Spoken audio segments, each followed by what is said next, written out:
ไปทางไหนแกจะทำอะไรไปไหนไปกันเพื่อนจ้ะ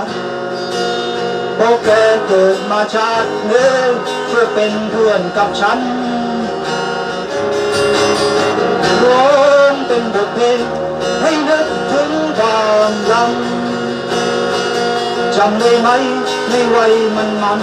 เราเป็นอย่างไรกันคุยทั้งคืนทั้งวันคุยกันไม่มีระอาฉันเมาแล้วอ้วกเมืองมาแกยังพอให้เช็ดให้แกเคยคู่เคียงคู่อยู่กับฉันเราสู้ตาย